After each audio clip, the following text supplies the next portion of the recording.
আজকে পহেলগাঁর ঘটনায় যারা যুক্ত ছিলেন তাদের মধ্যে দুজন আজকে ভারতীয় সেনার গুলিতে নিহত হয়েছে। মোট 3 জন নিহত হয়েছে, তার মধ্যে 2 জন বলা হচ্ছে যে পহেলগাঁর ঘটনার সাথে যুক্ত ছিল। আমার প্রশ্ন হচ্ছে, এটা তো খুব ভালো কথা, যদি সেদিনকার ঘটনায় যারা যুক্ত ছিলেন তারা যদি নিহত হয়ে থাকে, এর চাইতে ভালো আর কথা, উচিত কথা হতে পারে না। ভারতীয় সেনা নিশ্চয়ই এটা আরও একটা ভালো কাজ করে। পাশাপাশি এই প্রশ্নটাও জাগবে যে প্রায় 100 দিন হতে চলবে পহেলগাঁর ঘটনা ঘটেছে, তারপরেও যদি এই আজকে শ্রাবণ মাসের 2য় সোমবার তাদেরকে অপারেশন মহাদেবের করে হত্যা করতে হলো, তাদেরকে গুলি করে হত্যা করা হলো বা নিহত হলো, তারা এনকাউন্টারে মারা গেল। যাই হোক, এতদিন তারা কোথায় ছিল? এতদিন যদি তারা দেশের মধ্যে থাকে, সেটা বুঝতে হবে যে আমাদের দেশের ইন্টেলিজেন্সের ব্যর্থতা। আবার যদি এমন ঘটনা বলে, সরকার বলে যে না, তারা দেশের মধ্যে ছিল না, তারা চলে গিয়েছিল, আবার ফেরত এসছে, সেই জন্য তাদেরকে আজকে মারা হলো, বা আজকে তারা ধরা পড়ার পরে তাদের মারা হলো, তাহলে যদি তারা আজকে আবার এসে থাকে বা গতকাল এসে থাকে, তাহলে বুঝতে হবে যে এটা আরও বড় ব্যর্থতা। প্রশ্নটা হচ্ছে যে এই 100 দিন তারা কোথায় ছিল? এটা কিন্তু দেশবাসী হিসেবে আমাদের সবার জানার ইচ্ছে এবং অধিকার আছে, কারণ এটা তো একটা ভয়ঙ্কর ব্যাপার। যারা 26 জনকে হত্যা করলো, তারা আমাদের দেশের মধ্যেই লুকিয়ে থাকলো।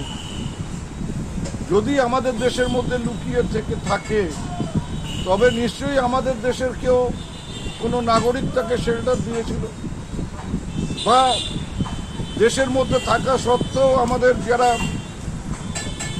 গোয়েন্দা আছেন, সেনা বিভাগেরই হোক, পুলিশেরই হোক, বা সরকারের অন্য দপ্তরের সাথে যুক্ত যারা আছে, তারা কেন এদের এতদিন পর্যন্ত ধরতে পারল না? এই কৈফিয়ত কিন্তু দেশের মানুষের কাছে সরকারকে দিতে হবে। আর কি সুন্দর সুন্দর অপারেশন হচ্ছে, তার মানে কি আপনারা জানতেন যে তারা কোথায় আছে? যে আজকে শ্রাবণ মাসের 2য় সোমবার, বাবা ভোলানাথের মাথায় সবাই জল দিচ্ছেন, সেই দিন আপনারা এদেরকে নিকেশ করলেন, নাম দিলেন অপারেশন মহাদেব। তাহলে কি সবটাই আপনাদের জানা ছিল যে আজকের দিনে তারা ধরা পড়বে, তাদের হত্যা করা হবে, তার জন্য তার নাম দেওয়া হলো অপারেশন মহাদেব?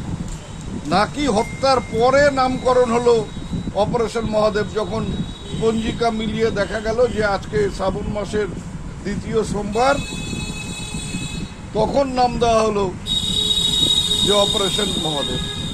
অনেক প্রশ্ন মানুষের মনে জাগবে। নিশ্চয়ই হত্যাকারীরা, তাদের শাস্তি হোক, তাদের বেঁচে থাকার অধিকার নেই। যারা 26 জনকে হত্যা করে, তাদের বেঁচে থাকার কোনো অধিকার নেই। সেনাবাহিনী সঠিক কাজ করেছে তাদেরকে মেরে। কিন্তু পাশাপাশি আমরা যে একটা ভয়ঙ্কর পরিস্থিতির মধ্যে আছি, আমাদের নিরাপত্তা নিয়ে যে বড় প্রশ্ন, আমাদের যে অনেক ব্যর্থতা আছে, সেটা চোখে আঙুল দিয়ে দেখিয়ে দিচ্ছে এই ঘটনায়, যে 100 দিন, প্রায় 100 দিন ধরে হত্যাকারীরা দেশের মধ্যে ঘুরে বেড়াচ্ছিল বা তারা কোথাও লুকিয়েছিল। সেটা আমাদের সরকার সেটাকে আবিষ্কার করতে 100 দিন সময় লেগেছে। এটা অপারেশন মহাদেব যেমন আছে, অপারেশন ব্যর্থতাও আছে।